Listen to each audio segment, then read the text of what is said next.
Dirt roads to rock crawling, two-buck chuck to screaming eagle, moonshine to 50-year-old single malt. We talk about it all here on Wheelin' Wine and Whiskey with your hosts, Jason and Chris. Welcome to the Wheeling Wine and Whiskey Podcast, episode 345. Chris, how the heck are you? I'm really, I don't know. I'm somber right now because it's the day after You've got Easter. A sad story to tell here.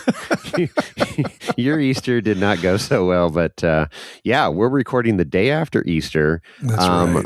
We're in Studio W, sponsored by Ruby Tracks, by the way. That's right. Yeah, I think this is Studio W. I don't know. This is a badass motorhome. Yes, it is. We're here up on the hill. Remote, but you are down in Livermore. Studio Livermore, remote. Yep. My home studio, and looking out on a beautiful sunny blue sky day down here in Livermore, California, the day after Easter, as we mentioned. And a moment of silence for some very expensive ribeye steaks that perished painfully on the grill yesterday evening.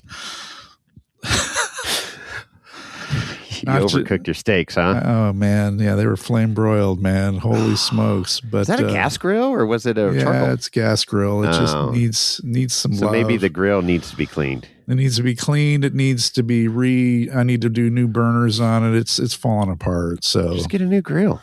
Yeah, sure. Chris whatever. Money. That's right. The Weber, man, good old Weber gas grill. You can't beat. I think, I don't know. It's a charbroil. I don't know. I'll figure out what I'm going to do. All I right. just know that a moment of silence for some charred steaks. But interesting story, because then maybe some of our listeners can chime in on the voicemail. But I went to Costco last Thursday to buy, Easter dinner. And the Livermore Costco was picked over, man. There was you look in the beef section there counter. in the refrigerated section, and they had no choice cut steaks of any kind. No New York strips, no ribeyes. No choice. They had no choice, and they only had prime, which that's fine. And they had Wagyu. I was like, they had Wagyu steaks. They had the real expensive. See, you are in the bougie part of town there. That's why it's all high end stuff. Right. Well, my goal over to your local Whole Foods. I was looking for tri-tip, pre-marinated tri-tips. Those ones you can get it. They in the package. Big stacks of them at Costco. Well, they had none. I mean, they had shit ton of hams, but zero not prime rib, zero tri-tips.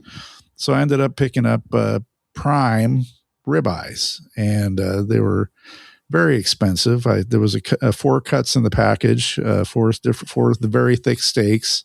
Yeah, and the total of $92 for 4 steaks. Wow. And I destroyed Chris them. Money. And I destroyed them. 4 ribeyes. Well, it's not bad. I mean, $25 a steak. You figure you would have paid, if they were cooked properly, you would have paid, $60 for a steak like that at our steakhouse. $60-$70. They wouldn't have burned it at the steakhouse either. So, well, anyway, hopefully your Easter dinner was better than mine. It was really good. Really good. We had 13 people. We had smoked turkey on the Traeger, and then had one of those honey baked hams. You can't go wrong. Who smoked it? Good. Yeah, and all the accoutrement. It was fun. We had some people there, some guests that some empty nesters. Matt and Tiff from Fernwood came over to the winery, so that was cool. It was good times, man. We had some great wine. One of Matt's, it was cool to see because Matt started this winery in 2001. Myself, my family have been wine club members from day one, and my cousin bought a 2003 double magnum. So that's 4 full bottles of wine in one bottle. Mm-hmm. And so in a larger format like that, the wine ages longer. So 23-year-old Cabernet. So Matt had hand bottled that back in the day, put the cork in himself, waxed it himself, dipped it in the wax. So he got to open it yesterday. 23 years later, he's opening up a bottle of wine that he, personally, and he actually signed it for Aaron as well, which was cool. So his signature was on it, but it was cool, and it was the year that his son was born. Son's 23 years old now too. So wow. It was Jake's vintage. So anyways, it was delicious, and we consumed all 4 bottles worth of it. Well, there were 13 some other people. wines. You guys are partying hardy. Yes. This morning, it was a 2-cup coffee morning to get going this morning. But it was good. Right. So anyways, that was it. Well, we should introduce our guest here that's been patiently waiting. Yes. Yes. No stranger to the podcast. Was on a recent King of the Hammers episode. Yeah. Can't remember what number that was. I don't know, but I actually just was listening to it yesterday on my, the day before yesterday on my drive home from work. So yeah, how did it sound? In my queue. It sounded great. Think it's good? He was in the middle of his rant. He was in the middle of his rant. The rant was good. So none other than Mr. 59, Eric Wicks. Welcome back to the podcast. How you doing? I'm doing good. Thanks for having me on the show again, guys. Hell yeah. So you just completed a Muddy Fest BFE horrendous race there. The course is tough enough as is, and then you throw some mud in the mix. But you did really well at that race, and you texted me and said, dude, we got to do a podcast. I'm all, hell yeah, I want to hear about this race. I'm glad you got to come up here because you guys were talking about, recording at Studio R. I'd like to say we're recording at the Moab murder scene. Moab murder scene. Oh my God. And Jason got to see it and, getting into washing all this mud off, and it's up, 15 feet up every tree, all over my shop. My snowblower's covered in red mud, and all my trucks are covered in red mud. And it's cool. It's a little bit of Moab here in Truckee, California. It's awesome. It is. You have to ship the mud back, or something else. What does Utah want their mud back? Ship the mud back. Yeah, you take a dump truck load. You wonder how much mud left there with all the racers. Oh my gosh. Yeah, it's probably another foot down in elevation over there after all the racers left. Well, just to kind of put some. To give some perspective, how much mud was on that car. Like towards the end of that race, I told my co-driver, I was like, "Man, the shocks were just the suspension has gone to garbage." And he goes, Eric, you got another 1,000 pounds of mud. All the mud on it, huh? You could feel the difference. You could feel it. Yeah. Oh my God, that's amazing. That is crazy. Yeah, I watched that race because it was Wednesday. It was aired Wednesday afternoon last week, and you guys were a little delayed starting, but that was the drone coverage was it was no Hammers coverage for sure on that race, but there was a lot of wind, and I think that kept the drones on the ground. Oh, is that what it was? I actually watched the entire race, started watching it on Friday and finished it yesterday afternoon on the replay on YouTube on the Ultra 4 Racing channel. But the beginning, the coverage was, I don't know, man, it was very sparse, but I think they were talking about the wind. I know Miles brought up the wind quite a bit, and you can see the banner flags, Yeah, the banners were moving. So I think that's what kept the drones on the ground, and kept the coverage minimized. Yeah, so it was not the greatest coverage as years past. But let's talk about, you had boots on the ground. And you got there early, and that was your first time racing BFE, area? No, I had raced the bomber there.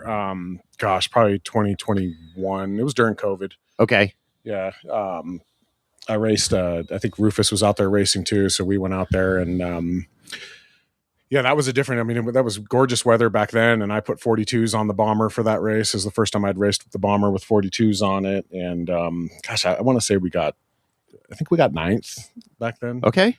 Which wasn't bad. And, got to see Moab and how beautiful Moab is. And it's just everywhere you turn in Moab is just beautiful, picturesque. And, for Ultra 4 to bring us out there, and for Rob and area at BFE to host that event, what a great place to be. Holy smokes. It's like, it's a vacation. The family came out there with us, and they went to Arches National Park one day and cool. got to go out and explore a little bit of Moab. There's just a lot to offer there. So, it was good. A lot of good turnout out there. A lot of good racers. It was a pretty stacked field.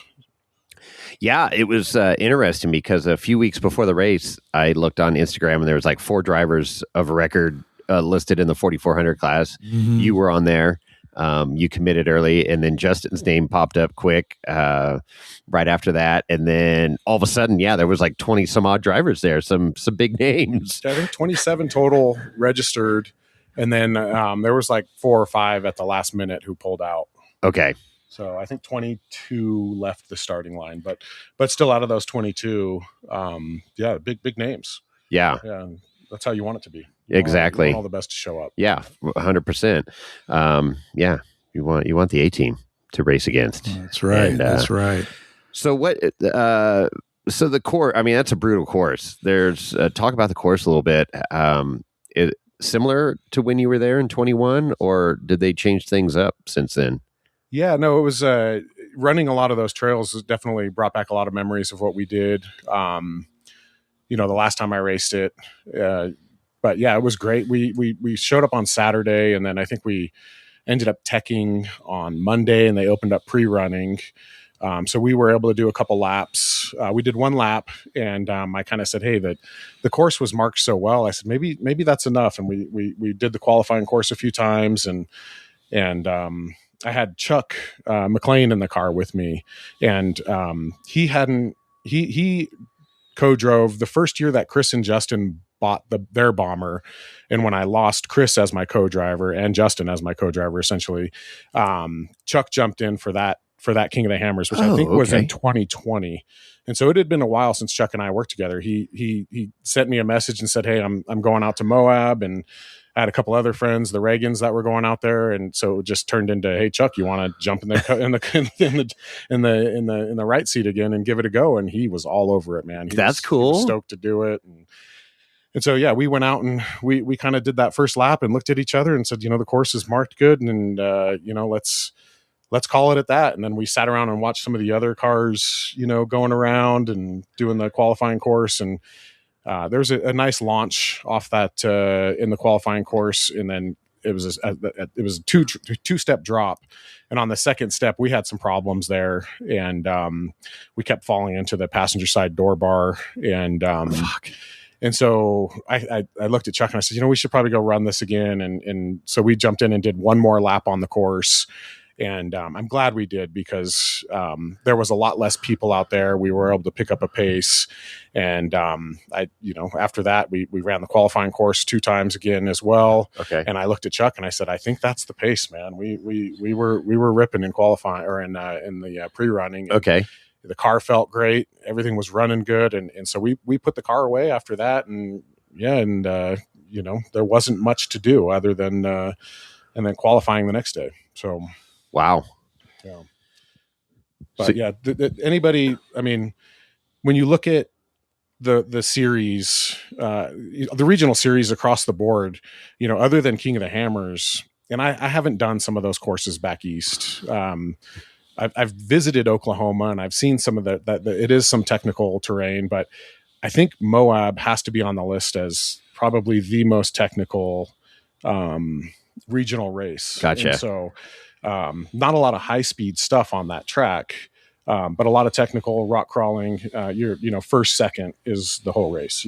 Some guys may have run that entire course in low range. So, really? Yeah. We got an ultra low first gear, so we were kind of had the perfect setup for it. If we needed the gearing, we'd go into first, and otherwise, if we put it in second, we can pull on some of the places that you can open it up. Wow. Right on.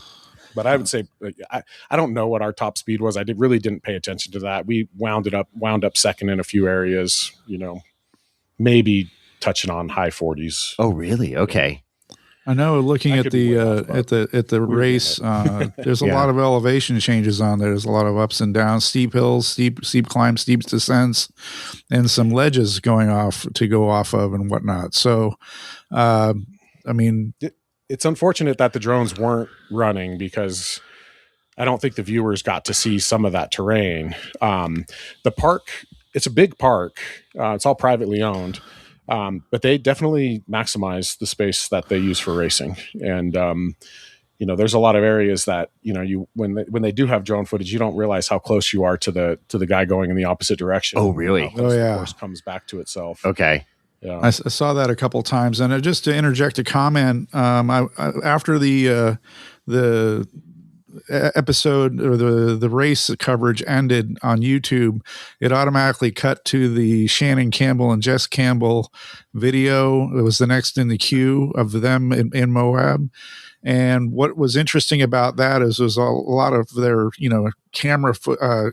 telephone camera footage from Jess and Shannon walking around and being filmed during pre-running and qualifying and so forth. And one of the things that I noticed when from that footage was you could get a better idea as to the terrain, the elevation changes, the steepness of some of these obstacles. Like, for example, near the start finish line, there's that as you coming into the start finish line where that wash is, or that ravine. Mm-hmm. It doesn't look like a very steep drop right there, but when you see it from the ground level with Jess holding the camera or the phone to record it, it's like, holy shit, that's a big drop off. They're no joke. Yeah.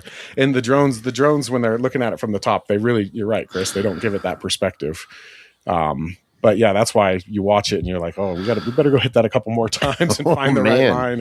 And, I do have, I think, one tube that needs to be cut out and replaced. Damn. From that, and just going too slow. And it was one of those that, you had to hit it with the right amount of momentum to clear it. And it was actually smoother if you dropped it with some speed than it was if you tried to crawl it. So, and there was a couple sections on the course, and, pre-running, as much as I, thought pre-running, one lap would have been enough, that second lap helped us tremendously. And, a third and fourth maybe, but I'm always one of those guys that wants to save the car when it's running good, put it away. Yeah. And so talking about the terrain there, and there was good footage of when Craig Allen rolled over during the race. And I think Crossland was below him like another 30 feet or so. Rolled over, but that looked like a pretty gnarly little area. Well, it was wadded up with Bailey Campbell's old car right there. That's what I was going to say. It wasn't a hard area, but when you put in the car in the way of taking your selected line out, that line, that in particular line, changed a few times throughout the course or throughout the race. I mean, I think the first time I came on up on that, Sorensen was still running.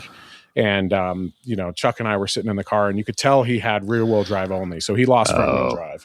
And so he couldn't make it up there. And I was sitting behind Shannon Campbell, and, we were getting impatient. You're making up ground, and then you come up on somebody on a not hard obstacle. You want to get through and continue making up ground. And, an 8-lap race, it's a long race, but you don't want to let anybody catch up to you. And so Shannon took a line. He showed us the first way around, and we did use a little bit of Sorensen's driver front as traction. So we went around him on his driver's side, and the second lap he was parked on the left, and I had a rear flat, and we went right up it on the right line. And at that point, he was winched.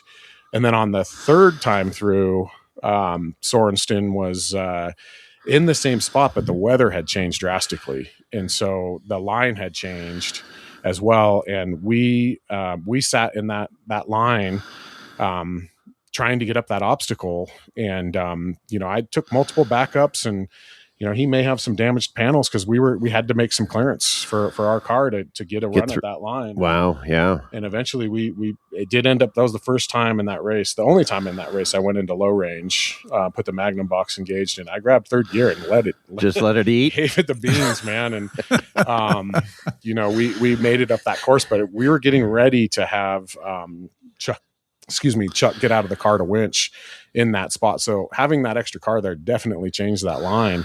And, but we were able to get it, and then they modified the track after that. And, then it got a lot easier. That's why I was like watching it, and I go, oh my God, there's no other line, from the drone footage. And then obviously they had rerouted the track around that deal. The really unfortunate part of that is Craig Allen was having an amazing day. Was he really? There were times I'd pull out of the short track and I'd see him coming up the hill, and he had corrected time on us too. And, he was moving all day, and he got to that spot, and he was, I believe he was on the lead lap, and maybe physically, I think he said he was in physical 5th, and it ruined his day, man. That sucks. That Sorensen, you kind of hope if you're going to leave your car there, get out of the car and help the other racers. Well, but to just abandon it and leave it in the way. Oh, so he wasn't even there. Isn't that a 14-year-old kid? I don't know much about him. I know he's a drifter. He's had a couple races. I think KOH was his first for Ultra 4. I think he's got a history in other series. Yeah. A very talented driver. I mean, shit, he qualified really well. So he can drive. He's a wheelman. I don't know what his experience is. His experience is not there. When he had rear wheel drive early on, I was thinking, while I was sitting behind Shannon, I was like, this kid should back up and get out of the way. Right. He's not going to finish the lap with rear wheel drive. Gotcha. Right. So the experience tells you, get out of the way and clear. Let the other drivers go. I was screw wondering up other people's race. I was wondering why the car was just abandoned there, and I mean, it's like, was it completely dead at that point? And it really wasn't. Yeah. No, it was but not. He's the one that wadded it up at qualifying at KOH. Correct. Down the hill. Correct. He got and then didn't Western. race because of that. And that great quote by Randy MF and Slauson saying, "There's a lot of races lost during qualifying, not many won." So exactly. you can lose a race in qualifying, you can't necessarily win it. So God, I wasn't real pleased with my qualifying lap. I was going to ask you. So how did you qualify? I ended up qualifying 13th. Okay. My nephew got me. So kind of in the middle of the pack. Okay. So Justin Wicks got you. He left 12th. I left 13th. There had to be some fun campfire talk that night. Yeah. I missed a couple shifts on the backside, and then got in my head, and, I just, it was one of those things where I started driving angry in qualifying, and when you drive angry, you lose time, and you drive smooth, and smooth is fast. Smooth is fast. Yep. Okay, so 13th, so you're in the middle of the pack. I was happy. I mean, not bad. It's not bad. No, pack, and not bad. Used to kind of being right there. And but I wasn't. I was kind of hoping to be top 5. So there's corrected time, and it's just one car at a time, right? At 30-second intervals, or what did they do? That's what they sent us off. Okay.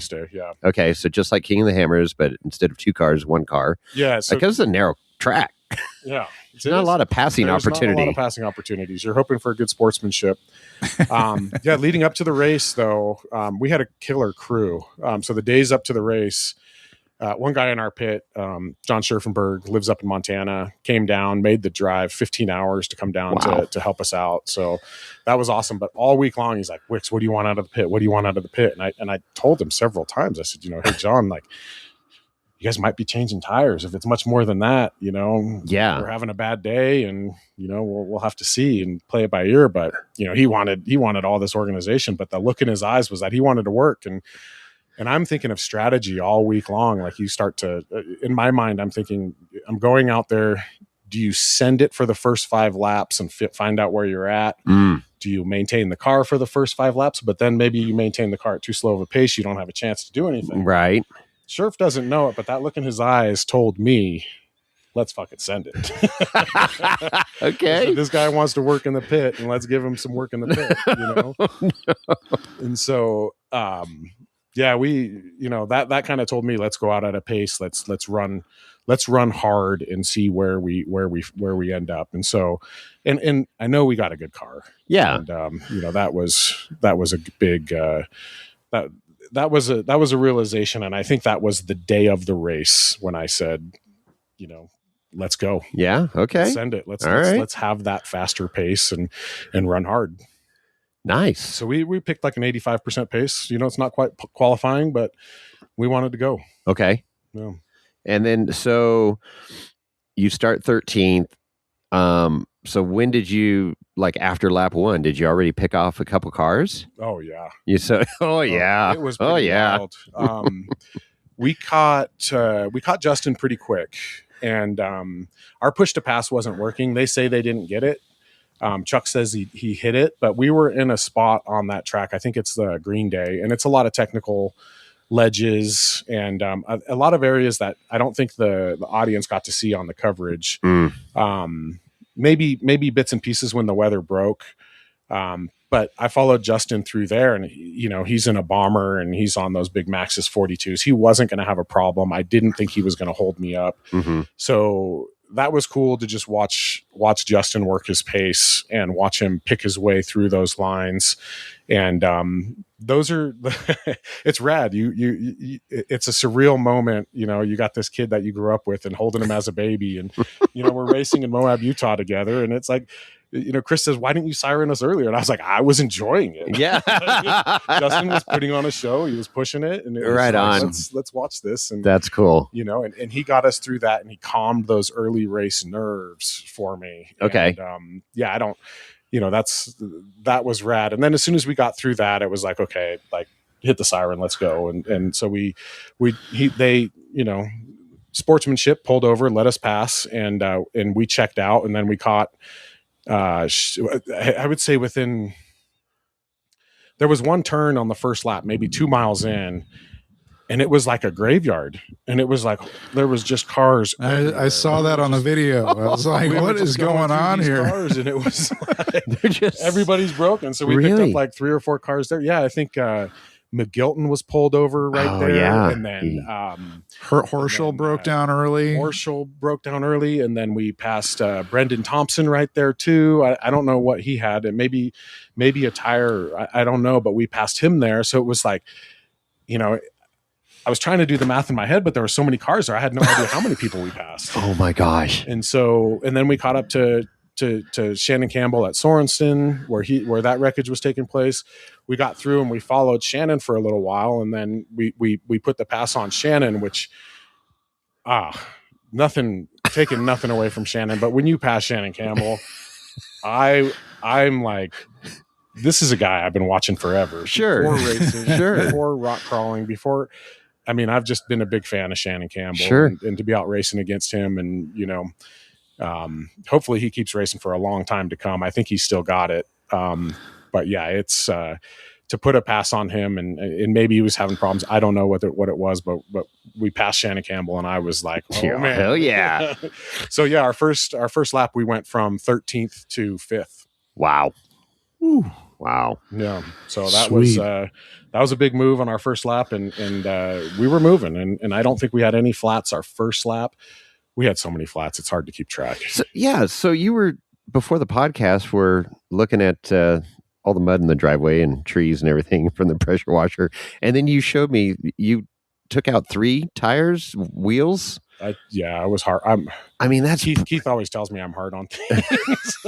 Oh my God. And that was the kind of track, like we're sitting in we're sitting in the line to start. And I'm looking at some of the other drivers. Bailey Cole is not running a spare. Tad Dowker is not running a spare. Interesting. Jimmy Drack is not running a spare. And so, as we got our flats, it was like, we're not stopping. Yeah. We're going to take these things. We're going to take this car back to the pit where John Scherfenberg is drooling. Yeah. Wants to work. Yeah. Yeah. Wow. Yeah. And then, then we revisited the wheel that went like 60 miles at King of the Hammers with no tire on it. Oh man. I've definitely, I don't think Keith's wrong. I'm hard on things. Yeah. The crazy part, you go back to like the bomber, and it's wild. I raced the bomber for 4 or 5 years, and not one time did I ever get a flat tire. Wow. So wow. I'm driving a car that's heavier, and carries a little bit more pace. That's and it. So impacts, their impacts are a little bit more significant. They do some damage. Yeah. And you could pull over and change that tire right away and maybe save a wheel. But waiting till you get to the pit is a little bit more comfortable in the car. Yeah. Oh, absolutely. So how many miles was a lap? Do you know? 6.5. 5 and 6 miles. Yeah. 6.5. And then when they cut it down, I think we went a little less than 6. Okay. Because it was, I think 3 hours was the race. We were running about 20-minute laps. Yeah. So it was like 22 minutes. I just did some ag math, and it was like 22-minute laps. So 22-minute laps. Okay. So that's that's a significant time out there if you're getting a flat early in that lap to get back to the pits, because there's only one pit, right? By the start finish line. Yep. Pit. Yeah. So, and it was then we went out on lap 2, and I think lap 2 we got a flat, and we got a flat fairly early in that lap, and so we were kind of slow. We maintained 5th, and then lap 3 another flat. Wow. Was a front flat at that time, and again slow around the track, saving the wheel so that the pit can get it off. But I think we maintained our position. I only got passed twice out there. Okay. And one of them I had a flat. One of them had a front flat. The other one, after those 2 flats, Brendan Thompson caught us, and we were healthy when Brendan Thompson caught us, and he passed us. And I think I was in a like, let's save the car at this point. We're looking at a top 5 finish, potential podium if we could just make a couple laps. But he definitely woke me up, and so I paced him for the rest of that lap. And then I lost him. I don't know where he went, if he pulled into the pit after we came through or what happened.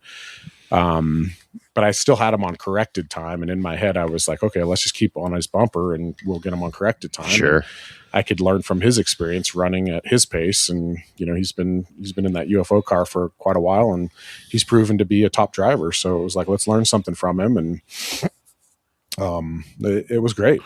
Just being out there with all the top guys was a lot to learn from those guys.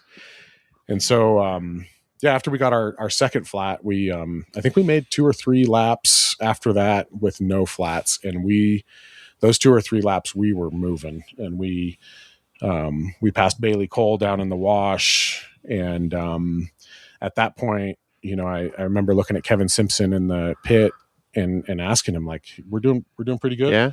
Are we we give me a thumbs up here.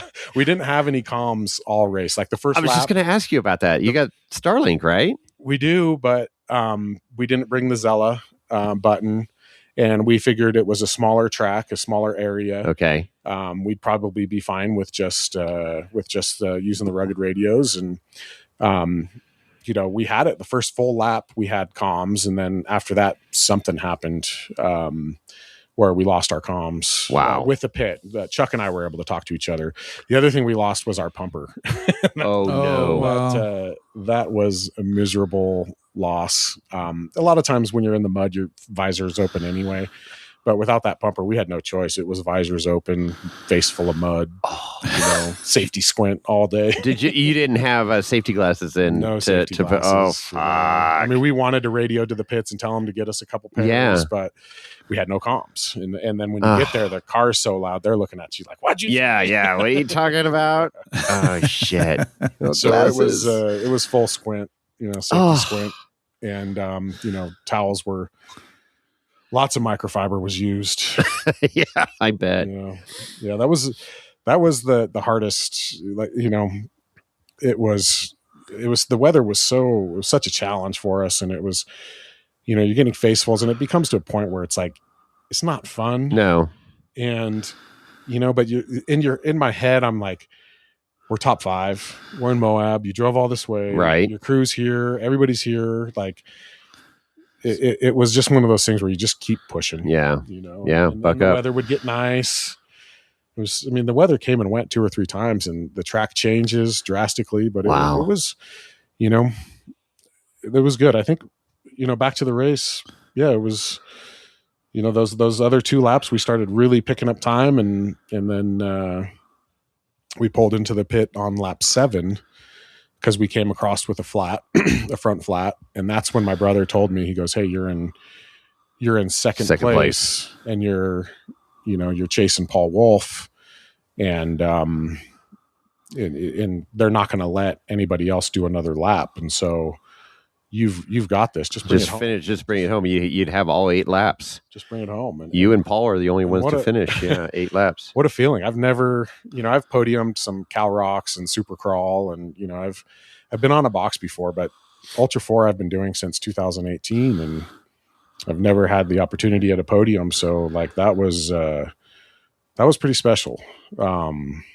Leading up to that race, we've had challenges this year. 2026 has not been easy for us. As a family, and we had problems with Chelsea's father falling and breaking his hip and surgery, and Chelsea's had her issues, and she's been on disability and not working, and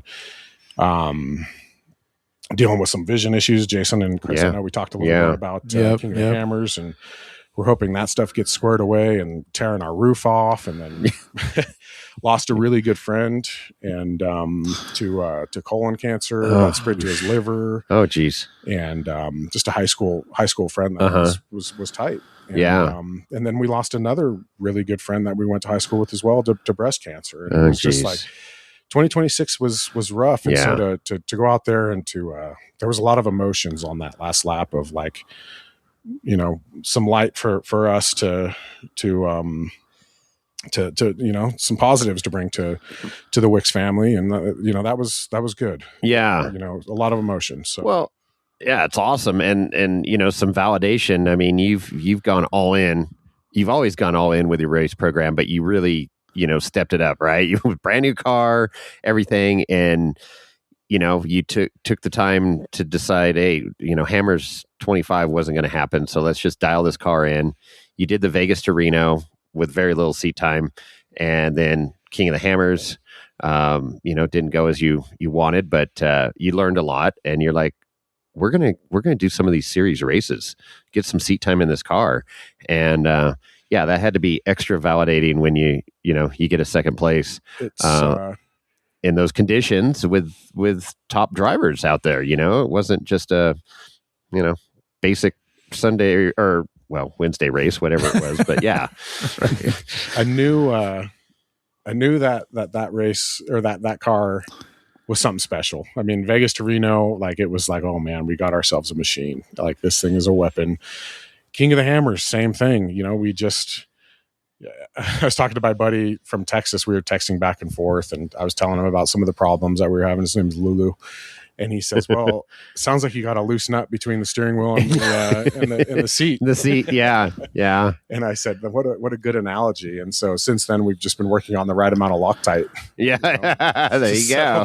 There you go. And I still don't think we found it with three flats, but we're getting there. We're making a move in the right direction. And exactly. I'm glad that we put that car on the box, because if we didn't, that's an injustice to Get Bent Fabrication, right? And all the work that they did for that car. It's a special car. And Keith was out there racing too, right? Keith Beam. Keith was out there racing. Yeah. He had the family and everything. Yeah, he had both his kids out there, and he had a little bit of challenge early on in the race. I think he put it on its side and had to self recover. And, also racing against Paul Wolf. You can't make a mistake when you're racing with that guy. Like, no, I like to think we're racing with Paul and like we're learning, but I think he's like, we got the opportunity to be the guy that he was, looking at. Like, sure. That was pretty cool. Like, his pit was talking to my pit, and, but I know that he's got a top tier program, and they were managing that race. And Paul probably had a lot more, but it was nice. It was nice to know that we made him think about us as a team. And he gives us something to keep getting better for, because, second place is one thing, but that's, we want to be on the top. Sure. Yeah. And he was 13 minutes ahead or something. Yeah, he was crushing it, and I think that he was still recovering from Hammers. The exhaustion of Hammers. Well, he also ran 3 different. Yeah, he ran the 2 UTV. UTV. That's true. He ran the day before, and then he ran. I think they ran 4 laps that morning, and then another 8 laps. For the 44. So I mean, that's a full schedule. What's interesting, and he had the live stream at Hammers, but he did not do a live stream at Moab or at Area BFE. There's only, as far as I could tell, there was only one car that had a live stream. Had a Starlink on the roof that was live streaming video, and well, I'll tell you what, I took my Starlink off the roof of my car, and I used a putty knife to get all that mud off. So I don't know how well those things work under an inch of mud. Oh my gosh. Well, the early part of the race was dusty, and then it started pouring. I mean, I remember Miles saying, "Oh, here comes the rain," and then he's like, "Now it's hailing," and he's like, the video is not doing it justice. All you people out there in TV land, and it's like watching the wide shots of the start finish line, watching the that low area start filling up with water, and the cars would come through, they'd come off that drop off and they'd go into that low area near the start finish line, and the hot brakes would hit the water, and steam would be coming coming off the cars. On the live feed, it was the engines, but no, it was the brakes. Yeah. That's what I figured. You see steam coming out of all four corners. Yeah, I know. And Miles is like, "Oh, it looks like we got some smoke puffing from the cars." And I'm like, "No, Miles, that's steam, man." That's steam, man. Yeah. Holy smokes. So you lost your air pumper lap one, or how? Yeah, it was. Oh, that sucks, man. And then we got it going again. There's a reset button in my car where I can reset, some circuits or all the circuits, and we got it going again, and Chuck says, "Oh, it's working," and I'm like, "Mine's not." Oh, really? So we come to find out later that mine had come disconnected from the pumper itself. Gotcha. My air hose. Gotcha. But yeah, it was all right. I guess it's good experience. I don't know. If we have to go through that again, I'll probably just load it up. I'm looking at my car now, and just the aftermath, and I was molded into that car by mud.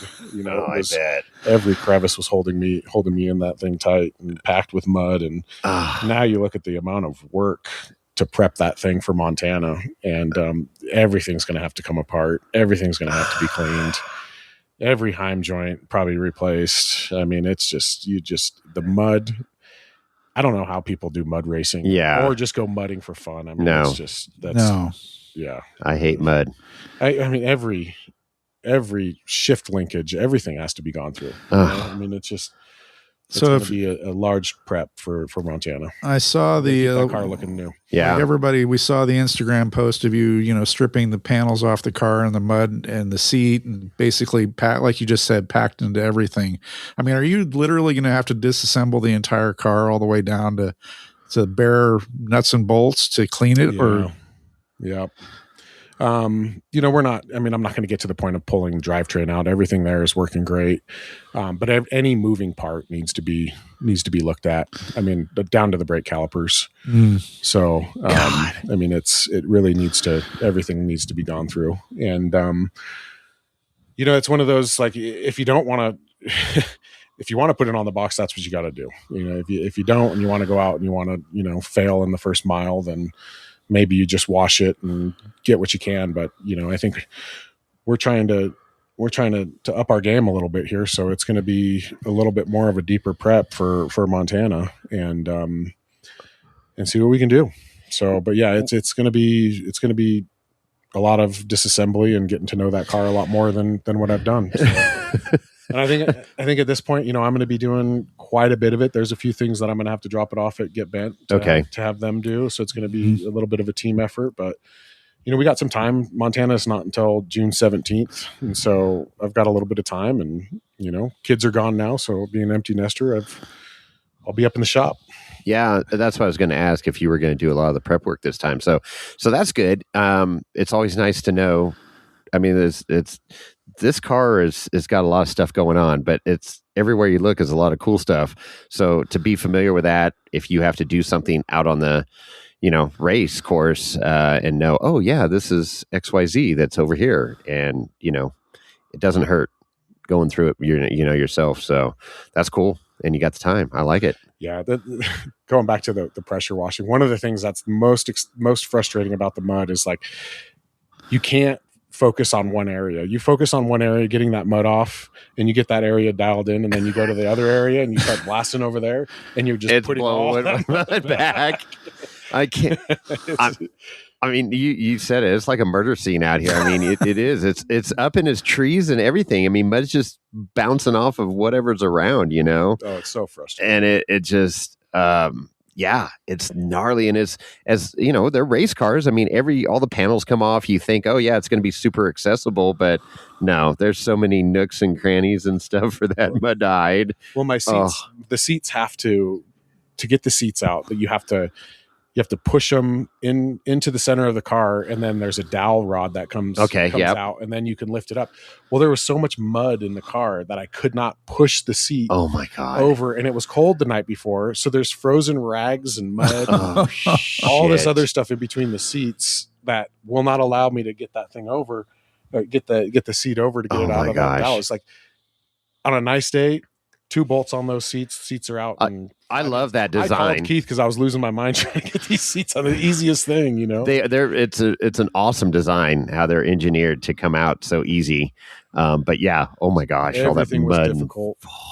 Everything fought me taking it apart just because of the mud. And and then wash it, and the next layer comes out. I mean, there's 6 layers already that I'm at, and now it's in the car, it's in the shop, it's soaking in WD-40. I think I've got a gallon of WD-40 on there, and I think tonight will be Scotch-Brite, which is heartbreaking. I don't like a raw chassis. I was pointing out to Jason, you see all the heat marks, the purple, all the beautiful colors, and the welds and just the fabrication and time that you start Scotch-Briting and all that stuff goes away, and it's only a matter of time before it's gone, and we're going to have to steal it. But if we can keep that, the longer the better. And it just sets that car off. It does. When it's all pretty for qualifying or race day. Yeah, for sure. But yeah, I looked at it and I was like, oh my God, you got rust. The rust never sleeps. And as soon as I opened the door of the truck, I could smell the WD-40 wafting out of the shop there. Oh my gosh. That big blast spray can. It's a good 2-foot spray. Oh yeah. So you got one that you can pressurize with the air compressor? No, or I actually just go buy it by the can. I was using my squirt bottle, but it was that big blast. Okay. I found 2 bottles of that, and I emptied those. It was 2 minutes, and everything's coated. And, now it's just gonna be go start scrubbing. Scotch-Brite party. Yep. That's what you need to do. Call everybody up. Put your bathing suit on and take it to the drive-through car wash down the street. Oh man, yeah, that's brutal. But other than that, so you killed 3 tires, wheels and tires. Any other issues with the car? The air pumper was the only other thing that you mentioned. Which will be fine. Yeah, that's fine. No, other than that, man, the car ran great, and that's like. When you go to these races and you like Vegas to Reno desert race, King of the Hammers desert race, and then Moab should have been somewhat of a desert race with rocks, but you mix in the mud and now it's like, okay, well, let's see how the wiring guy did. Right. So credit to James Vanderveen. Everything was great, and just a little reset on that pumper. And other than that, with all that mud and water and the car to run as it did, and the Schofield motor too was just as strong at the end as it was at the beginning. And we had a pre-filter on that. The filter sits right behind the driver's seat, and that thing was holding so much mud that it the mud got heavy and it fell off at the perfect time and gave that motor a whole. Did it really? Oh my God. So. When you were at King of the Hammers, came into the pit, and James Schofield was dialing in the engine for you. So it was good. You didn't feel like it needs any more tweaking? We had a little bit of problems at King of the Hammers, just spark plug issues that we had to work out. There's the tolerances in that motor are just so tight. Mm-hmm. James is trying to get everything he can out of it, and so there's a little bit more of a process for changing spark plugs than I think I was aware of. And, we have to clock them perfectly. Okay. And, that was a learning curve, and hopefully we have that behind us because at this race, the motor ran solid. Yeah. And it was fast from start to finish, and the hill climbs, and, people heard us coming. Nothing has got a unique sound to it. Sounds so good. And makes it fun to drive, but I was also hard of hearing for a day or two. What? Why are you yelling at me? And you can load it down with 1,000 pounds of mud and still keep on trucking. Oh my gosh. Yeah. I mean, that's a good point that you brought up too. It's like it got tested in ways that you didn't plan on testing it in wet, muddy conditions, then that's a tribute to attention to detail that Keith puts out there at his shop, and it's just everything is freaking race quality. It's not some parts off of the Napa or O'Reilly shelf that you're just crimping wires together with some butt connectors and shit. So it obviously paid off. So that's cool. I'm glad to hear the engine's dialed too. And I said it before, and I'll say it again. If I didn't put that thing on a Podium soon, it would have been an injustice, right, for the work that Keith and John Tenney and so talk Jesse about West put into that car. Yeah. So talk about crossing the finish line, knowing that you secured second place and coming into the pits or camp or wherever you went right after that. How many people were running up to the car? And that coming across the line, I lost track of how many laps we had done. Okay. It's a lot. And it's like, you start tallying in the mud. Like, what do you You're marking on the dash. we didn't have comm. So it was kind of like, and my brother on like the second to last lap, we passed pits without stopping, and he was holding up the number 2. And I was like, well, that either means we have 2 laps to go or we're in second place. Yeah. Both of them are pretty good. Yeah. And so when we came across the lap seventh lap with a flat, and then we saw the white flag, there I looked at Chuck and I was like, damn it, we got one more to do. But we took a tire, and then they said, just get it across the line. And, that car is hard to drive slow. So it's really fun. And so we still did all right. We did take a little bit off for that last lap just to make sure we made it. And so, coming across the line, we got to do that whole lap knowing they weren't going to let Shannon or Levi on an 8th lap. And so, Paul and I were the only ones who finished on the lead lap. I was the only other person that finished on the lead lap, which was, shows that we had a good day. Sure. That's awesome. Got to do that whole last lap. It was just kind of a parade lap, and let's send it and have some fun. And Chuck and I were having a great time and telling stories about the race and, celebrating as we pulled back into, visual of the finish line. And as we came across, the whole crew was there waiting for us, and it was great. And parked up next to Paul. I'd never met Paul before, so I got to meet Paul. Okay.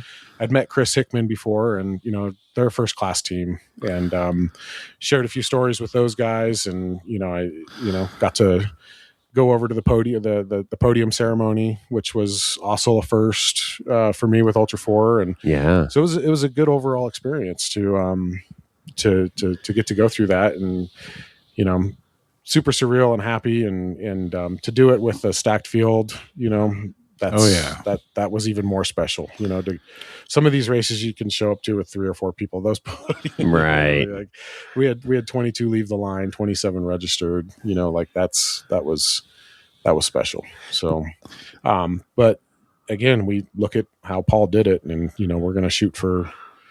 We got to continue making those steps to put it on the top of the box. Sure, that's where it belongs, and that's where I want it to be. Well, and seat time too. I mean, you're learning that car, and I mean, think about what and how comfortable you are in that car from, your first 10 minutes of Vegas to Reno or something. Where you just. I really sat out on this race to not get one flat, mm-hmm. and then when the mud kicked in, it was like you get ruts, and those ruts create slippery. And I'm looking at Justin has Maxxis tires, mud tires. You get Nitto mud tires. Mickey Thompson's are mud tires, and then you look at BFG's, it's a desert terrain, mm-hmm. So I'm running on desert tires, but they're pretty good all throughout, any environment, but not specific to mud. But some of those flats were definitely, the mud and just the ruts throwing us into them. Yeah. So you could drive away from them, but Chuck was calling them out. Hey, rock. Oh, we hit it. Shit. Damn. Well, that's cool. Let's see. Levi Shirley was on the podium as well. Do you know Levi? I don't know Levi. Yeah, that was kind of another cool thing. You cross that, and some of the racers know who I am, but nobody else knows who I am. That was kind of a cool feeling, you know. Like media crews are running from Paul Wolf, and they go straight to Bailey Cole. Oh, yeah, you're like, hello. They didn't even talk to me, which was like, it's fine. They'll know who I am. I was gonna say they'll know. One of the things I noticed about the media coverage and the leaderboard, you know, the 5 cars in the top 6 had all been on the show. 5 drivers of the top 6 at one point had been on the show. Oh, there you go. That's cool. rad. Good for you guys. Yeah. So if you want to win, you need to be on the show. Well, one of the other surreal moments standing on that box, I was looking at Paul Wolf and Levi, and I was like, man, I'm the old man on the box. No, really? Oh. Yeah. I guess Levi's pretty young.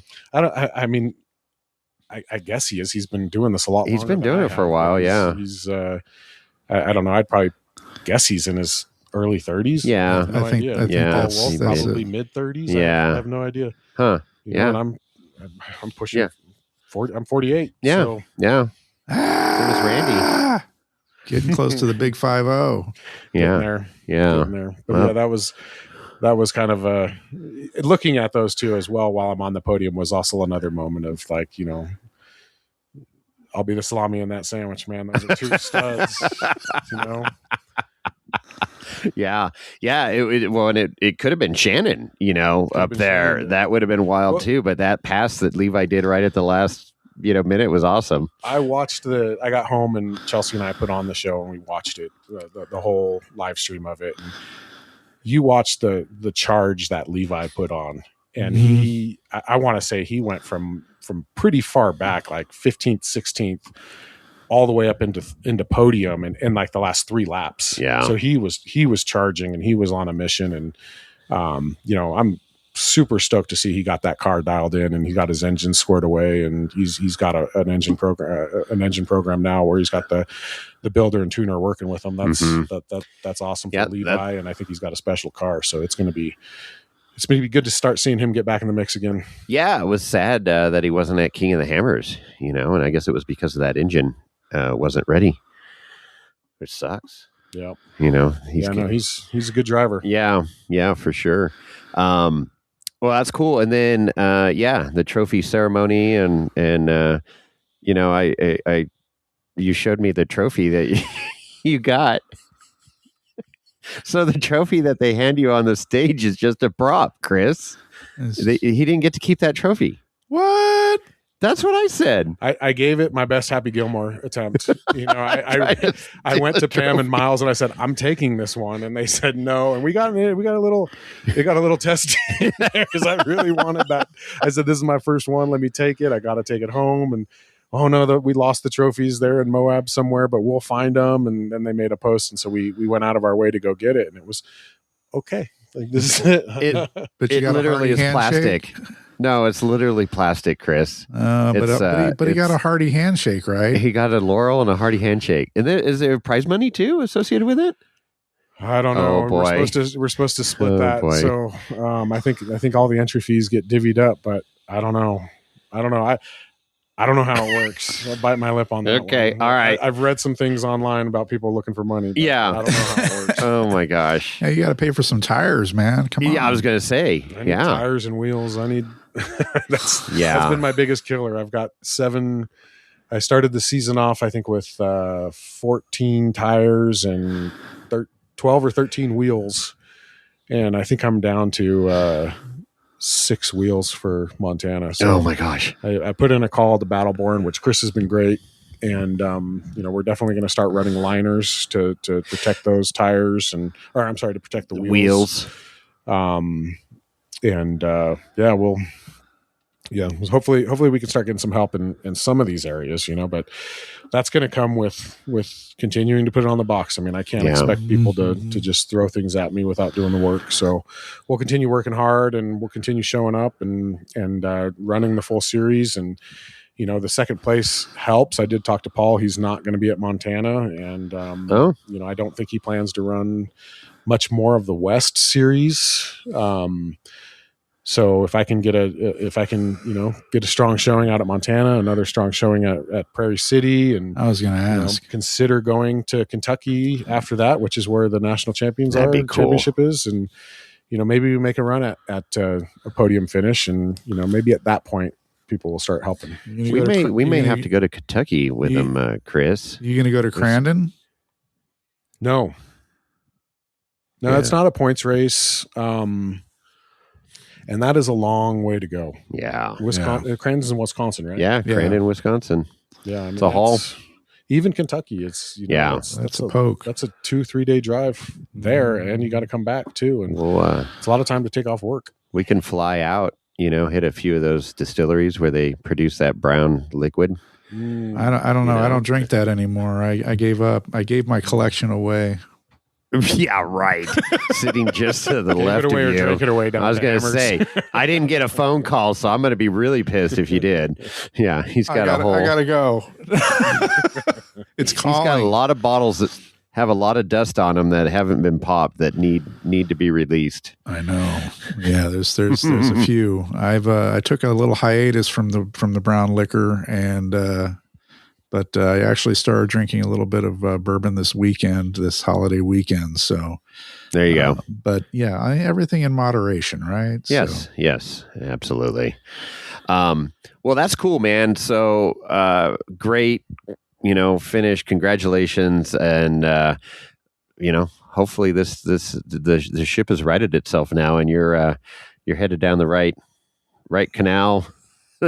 And get some tires and wheels. It'd be great. Any sponsors out there that want to step up? Maybe red Loctite. Yeah, and some red Loctite. There's orange. There's green Loctite. You need to try some of the other colors. The green is penetrating. So is that one penetrating? Okay. Yeah, I couldn't remember. I remember I thought red was like the end all, but there's a couple more that are the orange and something else that's above it.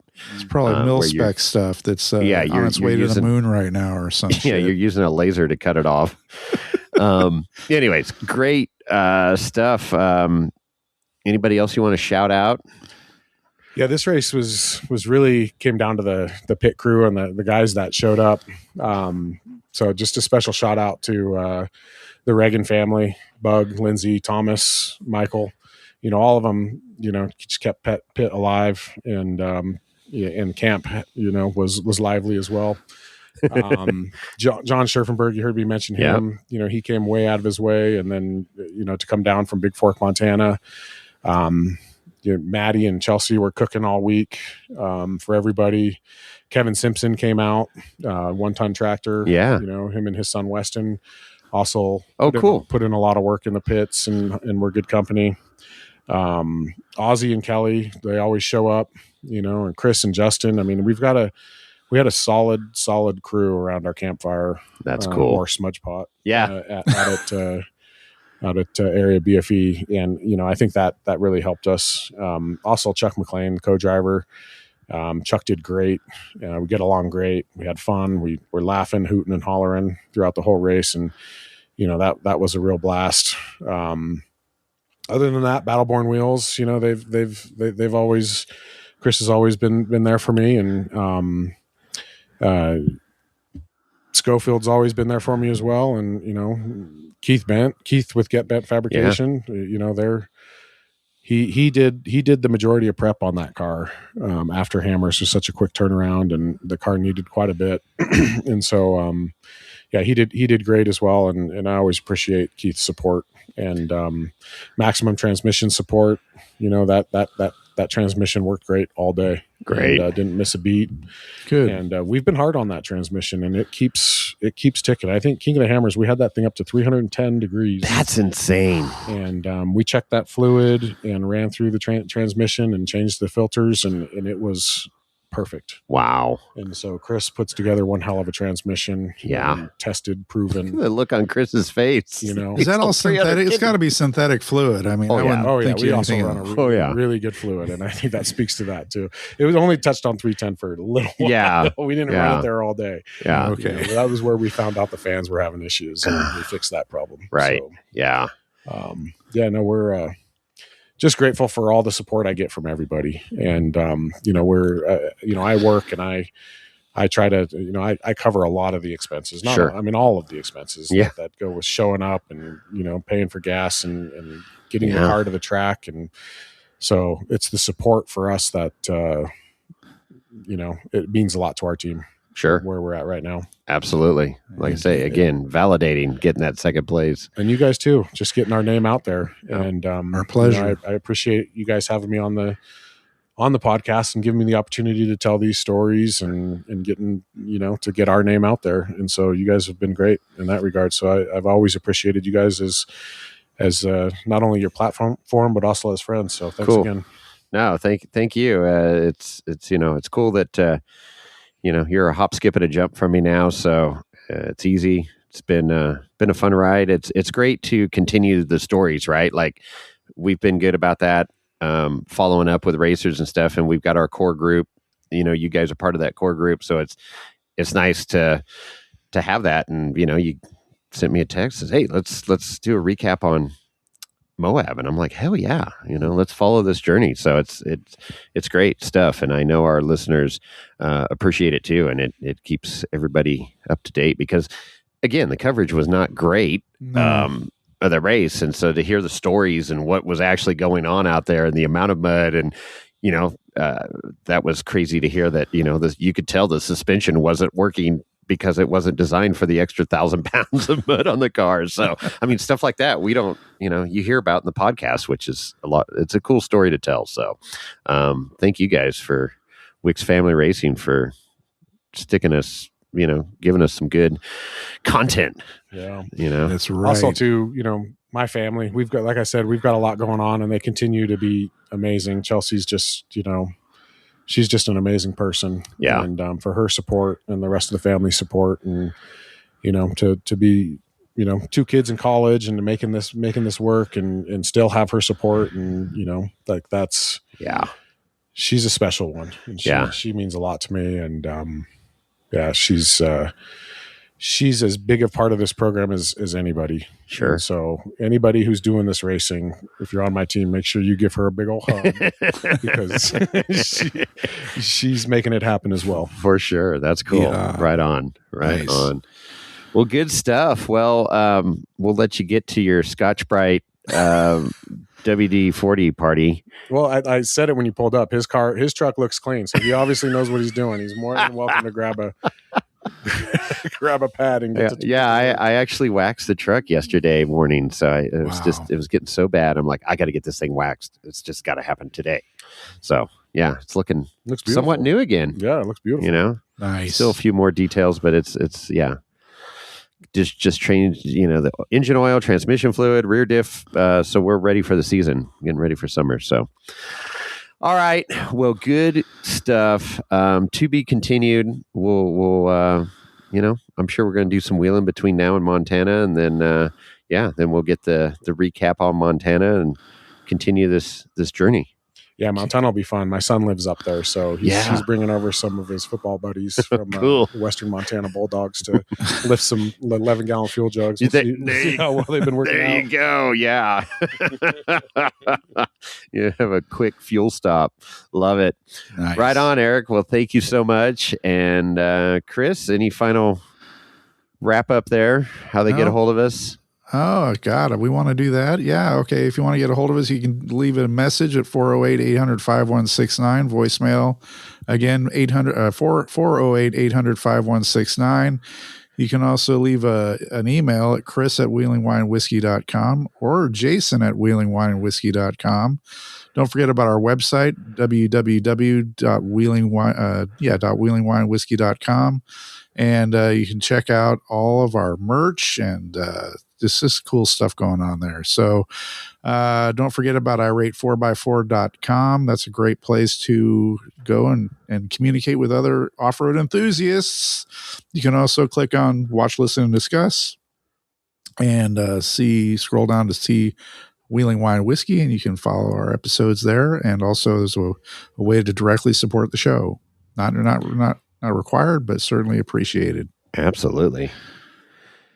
Good stuff. Well, we're going to have to put the chairs out of recline mode and turn off the seat heaters here in the RV. Unfortunately, it was very comfortable accommodations here. So, with that, Chris, we're out.